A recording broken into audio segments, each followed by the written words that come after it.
Assalamualaikum warahmatullahi wabarakatuh. Bismillah, alhamdulillah, wassalatu wassalamu ala rasulillah. Dalam kitab Mau'idul Usfuriyah ada kisah nih, tentang bagaimana seseorang yang semasa hidupnya mempunyai dosa yang teramat banyak, tapi tiba-tiba ternyata dia ini adalah orang yang mendapatkan rahmat dari Allah Subhanahu wa taala, bahkan dia ini waliyun min auliyaillah, diangkat derajat oleh Allah taala menjadi wali. Dalam kitab Usfur ada kisah tentang rajulan mata ala Nabi Musa alaihissalam. Ada kisah tentang seorang laki-laki yang meninggal pada zaman Nabi Musa alaihissalam. Fakariha an-nasu ghuslahu wa dafna. Orang-orang manusia pada zaman itu, ya orang-orang sekitarnya, sampai tidak mau memandikan dia ketika dia meninggal. Nggak ada yang mau memandikan, nggak ada juga yang mau menguburkan. Saking fasiknya orang ini. Jadi orang ini fasik. Semasa hidupnya dia ini ya banyak melakukan dosa, entah dosa kepada Allah, entah dosa kepada sesama manusia. Hingga akhirnya fa'akhadhu birijlihi wa tarahu. Hingga akhirnya jenazah orang ini, karena nggak ada yang mau menguburkannya, nggak ada juga yang mau memandikan, jenazahnya dilempar saja, dibuang, digusur kakinya, ditarik kakinya, dibuang ke tempat sampah. Lalu ketika itu fa'auhallahu ta'ala ila Musa alaihissalam. Allah menurunkan wahyu kepada Nabiullah Musa alaihissalam. Allah berfirman, ya Musa ma tarajulun fi mahallati fulan.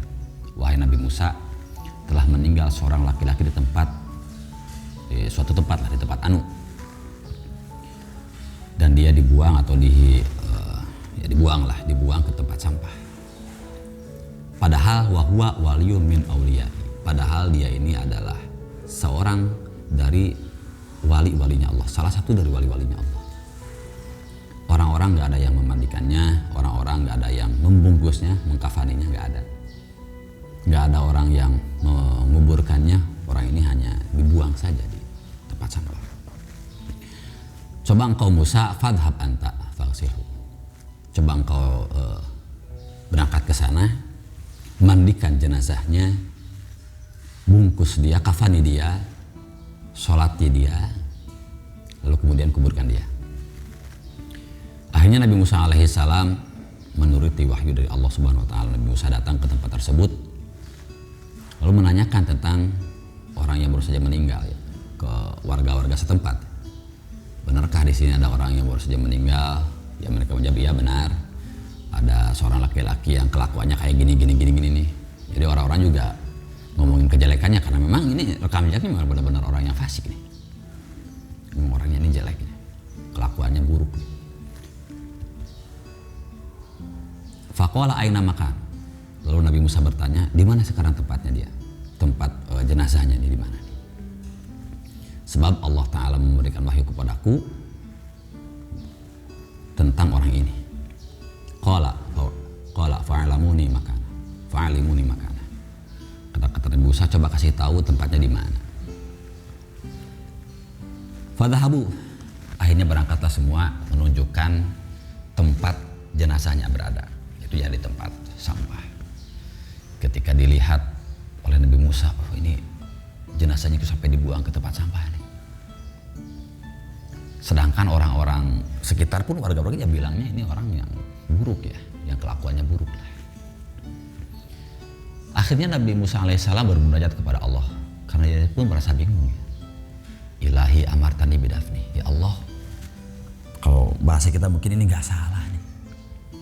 Masa engkau menyuruh saya untuk memandikan orang kayak gini, menguburkan orang kayak gini, mensolati orang yang kayak gini. Sedangkan masyarakat sekitar, kaum orang ini, kaum jenazah ini bersaksi, ya ini orang yang buruk, orang yang jelek. Fa anta a'lamu minhum. Tapi engkau lebih tahu daripada orang-orang tersebut tentang tingkah orang ini ya. Akhirnya Allah Ta'ala memberi wahyu kepada Nabi Musa alaihissalam, menjawab munajat Nabi Musa alaihissalam. Allah bersabda, ya Musa, wahai Nabi Musa, sodako kaum memang benar. Ini warganya benar nih. Ngomong orang ini kelakuannya buruk kayak gimana, yang semua diomongin semua benar. Jadi bukan fitnah, bukan sangka buruk doang, enggak. Memang kejadian. Ini orangnya benar-benar buruk.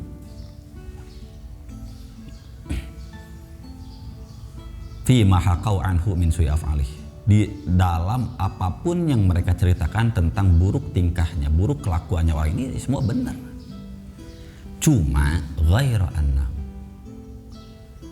orang ini yang nggak diketahui orang-orang lain, si jenazah ini, orang yang baru meninggal ini, meminta syafaat kepadaku ketika dia mau meninggal, ketika dia mau wafat, dia meminta syafaat, meminta pertolongan kepadaku bisalasati asya, dengan 3 perkara. Jadi ada 3 doa, ada 3 munajat yang dipanjatkan oleh orang ini sebelum dia meninggal, munajat kepada Allah Subhanahu wa taala.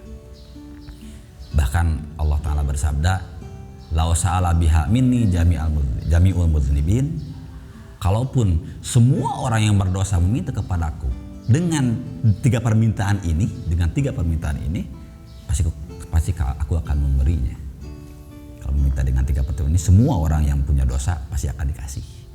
Bagaimana bisa saya nggak ngasih kepada 1 orang? Dipinta oleh semua orang pun, kalau mintanya kayak gini pasti dikasih. Musa pun bertanya, wa masalasah ya Allah, apakah 3 doa itu atau 3 munajat itu apa saja? Allah menjawab. Jadi ketika orang tersebut dekat-dekat atau ya mungkin mendekati sekarat maut ya, orang ini bicara atau orang ini bermunajat, ya Rabbi anta ta'lamu minni, wahai Rabbku, ya Allah, engkau lebih tahu, engkau tahu minni tentang saya, engkau lebih tahu tentang saya. Ini kuntu artaqibul ma'asyi, memang saya ini sudah melakukan maksiat yang banyak, tapi engkau pasti tahu dalam hati saya itu sebenarnya mengingkari maksiat. Saya ini nggak suka. Saya nggak suka kalau kelakuan buruk ini, saya nggak suka. Melakukan dosa itu saya nggak suka. Tapi lakin ijtama'a fi salasi khisali. Tapi terkumpul dalam diri saya, dalam kehidupan saya 3 perkara. Hingga akhirnya saya pun terjerumus kepada maksiat. Padahal hati kecil saya membenci maksiat. Pertama, hawa nafsu. Saya ini kan dititipin hawa nafsu, setiap manusia kan punya hawa nafsu. Dan hawa nafsu ya condongnya kepada keburukan. Dan saya kalah melawan hawa nafsu. Yang kedua, ar-rafiqus su'. Teman-teman atau kumpulan atau pergaulan yang buruk. Saya ini udah di dalam diri saya hawa nafsunya ngajak yang buruk. Orang-orang di sekitarnya atau lingkungan saya pun buruk. Ditambah lagi saya ini kan manusia ya, digoda sama iblis atau setan. Jadi 3 aspek dalam dirinya seolah-olah menggiring dia kepada maksiat. Dalam dirinya dia punya hawa nafsu, lingkungannya mengajaknya kepada hal yang buruk, ditambah lagi dia terus-terusan kan digoda setan untuk melakukan hal yang buruk. Padahal hati kecilnya dia ini mengingkari hal-hal yang buruk, mengingkari dosa. Jadi dia ngerasa lah betapa lemahnya dia, bagaimana melawan dirinya sendiri ya untuk tidak melakukan dosa ini susah. Hingga akhirnya wahadi salasah alqatni fil maksiyat. 3 hal inilah yang menjadikan saya terjerumus dalam maksiat. Fa innaka ta'lamu minni ma aqulu faghfirli. Ya Allah, engkau pasti tahu apa yang saya ucapkan ini benar. Faghfirli, moga engkau mengampuni aku. Itu yang pertama, munajat yang pertama. Jadi dalam munajat yang pertama orang ini mengakui kesalahan. Saya memang melakukan salah, tapi saya tahu ini salah. Tapi saya susah melawan hawa nafsu, itu susah. Ditambah lagi lingkungannya pun buruk. Saya mau melakukan baik dari mana? Lingkungan sekitar saya semua buruk. Misalkan nih cahaya terang kepada kebaikan ini dari mana nih? Nggak ada. Misalkan nih keluarganya semuanya ahli maksiat, teman-temannya semua ahli maksiat. Jadi kondisi yang menggiring dia kepada maksiat. Itu yang pertama. Yang kedua, munajat yang kedua, ya Rabbi, innaka ta'lamu bi anni irtakabtul ma'asyi. Wahai Rabb, engkau tahu, engkau Kau maha tahu bi anni irtakabtu al-ma'asi. Sesungguhnya saya memang melakukan maksiat-maksiat. Wa kana maqami ma'al fasaqah. Sedangkan tempat saya, lingkungan saya ya beserta orang-orang yang fasik. Jadi saya ini kan tinggal atau hidup dalam lingkungan orang yang fasik. Misalkan saudara-saudaranya fasik, keluarganya fasik semua, teman-temannya yang fasik semua. Tapi dalam hati saya walakin uhibbu sobata sholihin. Dalam hati saya ini sebenarnya mencintai orang-orang yang soleh. Tiap kali saya berangan, andaikan saya ini bisa kenal dengan soleh yang namanya Anu, dengan kiai Anu, dengan santri Anu. Andaikan saya bisa dekat dengan mereka, andaikan saya dalam lingkungan mereka, dalam pergaulan mereka. Dan saya bercita wal maqam ma'ahum, bisa hidup bersama mereka, tinggal bersama mereka. Tinggal bersama mereka lebih saya suka daripada lingkungan ini, daripada pergaulan ini. Tapi cuma saya susah keluar pergaulan ini. Ya, terkadang kan orang ada kayak gitu ya. Dia ini terkurung, terjebak dalam pergaulan atau lingkungan yang membawa dia kepada maksiat. Susah dia melepaskan diri. Sedangkan mungkin dalam situasi yang sama, orang-orang yang soleh juga seolah-olah mengasingkan orang-orang ini nih. Padahal dia dalam hatinya dia ini pingin sholat, tapi nggak ada yang ngajakin sholat, nggak ada yang mau misalkan orang soleh yang nanya atau yang ngajakin atau yang sekedar menyapa. Bagaimana bisa orang ini nih yang ahli maksiat ini, bagaimana bisa akhirnya dijahit ya, diselamatin lah. Terkadang kan kita juga mengasingkan orang-orang yang maksiat, padahal orang yang maksiat juga mungkin menunggu uluran tangan kita. Orang-orang mendapatkan hidayah mungkin ditunggu uluran tangannya oleh orang-orang yang belum mendapatkan hidayah. Mungkin ada orang-orang yang maksiat dalam hatinya berharap bisa keluar dari lingkungan dia, dari kehidupan dia, dari ya circle-nya dia yang buruk, untuk diselamatkan ke dalam lingkungan yang lebih baik. Itu munajat yang kedua. Wasalisah, dan munajat yang ketiga adalah dia berucap ilahi innaka ta'lamu minni. Ya Allah, wahai Tuhanku, sesungguhnya Engkau pasti mengetahui dari aku. Inna sholihin kahanu ahabu ilayya minal fasikin. Sesungguhnya orang-orang yang soleh lebih aku cintai daripada orang-orang yang fasik. Ya, mungkin saya ini lingkungannya, saudara-saudaranya, teman-temannya, sobat-sobatnya semua fasik. Tapi dalam hati saya yang saya cintai adalah orang-orang yang soleh. Hatta lau istakbalani, hingga andai kata ada dua orang yang datang kepada saya, yang satu soleh, yang satu toleh, yang satu orang fasik. Walaupun saya ini lingkungannya orang fasik, berteman dengan orang-orang fasik, tapi kalaupun ada dua orang, yang satu fasik, yang satu soleh, meminta pertolongan saya, pasti yang didoakan yang soleh. Walaupun misalkan yang fasik ini adalah sobat saya, sohib saya, bro saya lah, tapi saya bakal mendahulukan yang soleh. Saking saya cintanya dengan orang yang soleh. Tapi ya mungkin dalam hidupnya nggak pernah ada seorang soleh yang minta tolong pada dia, mungkin nggak pernah.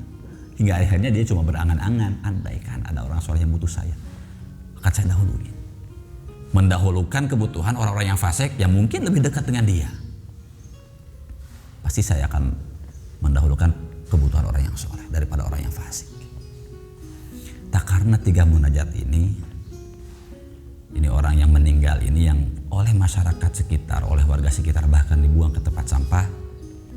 Akhirnya oleh Nabi Musa alaihi salam dia dimandikan, dia dikafani, dia disolati, dia pun dikuburkan. Bahkan Allah Ta'ala berfirman pada saat itu, siapapun yang ikut memulasara jenazah ini akan mendapatkan pengampunan dari Allah karena kemuliaan orang ini.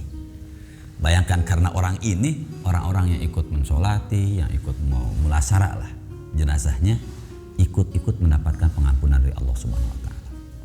Jadi ini orang ini ternyata pada akhirnya diangkat jadi wali, pada akhir hayatnya diangkat jadi wali karena tiga munajat tadi. Maka hikmah apa yang bisa kita ambil dari kisah ini? Pertama,